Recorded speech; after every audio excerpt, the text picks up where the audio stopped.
paano ka nakapasok sa Whirlwind? Sa ninong ko po, Mr. Chair. Okay. Ito narinig ko sa House hearings, ito si Duan Ren Wu. Tama? Yes po, Mr. Chair. At ninong mo ito sa Binyag? Tama? Hindi ko Tama po ba? sure kung nandun yung name na. Ninong mo saan? Ninong-ninungan o ninong mo sa Binyag? Ang sabi ng mom ko is ninong ko po. Sa Binyag. Opo, yata. Tama o hindi? Hindi ko po sure, Mr. Chair. Okay, Ayun lang yung sabi ng mom ko. basta tawag mo lang ninong. Opo, way back nung pinakilala pa po sa akin, long time ago. Sino Ayun po. nagpakilala sa iyo kay Ma'am ko. Duan Ren? Si mama, Nung- mother mo ang yes, nagpakilala? yes, nung buhay Anong pa po relasyon yung ni ma'am. Duan Ren at your mother? Sabi nila, best friend daw po. Best friends sila? Opo. Saan sila nagkakilala? Alam mo ba? Sa China po. Sa China sila Yes po. nagkakilala. So nagkakilala sila sa China, naging best friend sila. Nung pumunta sila dito, kinuha siyang ninong mo. Bali po, ayun yung pagkasabi ng mom ko. Okay. At Opo. nung nandito na siya, siya yung naging dahilan kung bakit ka nakapasok sa Whirlwind Corporation. Siya na po yung tumayong parang parents ko na rin po.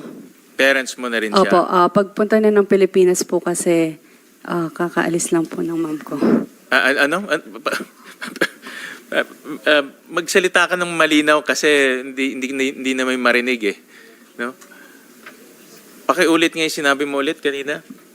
Tumatayo siyang magulang mo. Opo, Okay. kasi pag-aalis po ng mom ko, yun, yung pagdating niya po, kakaalis lang If po. I may, Senator Sherwin, bakit ka naiiyak, Miss Cassandra? Nung time na yun, kakawala lang ng mom ko, sorry. Nawala as in nag-disappear sila or namatay sila? Namatay mom ko. And then yun yung panahon na dumating si Duan Ren Wu. Senator Sherwin. Okay. Well, kami ay nakikidalamhati sa iyo at sa pagkawala ng iyong mother. Pero tama ba nawala ang iyong mother? Namatay ang iyong mother? Yes po, Mr. Anong year yun? 2017, December. 2017. At dito naman pumasok dito naman dumating si Mr. Duan Ren. Doon mo siya nakilala. Okay. At tumayo siya parang magulang mo na.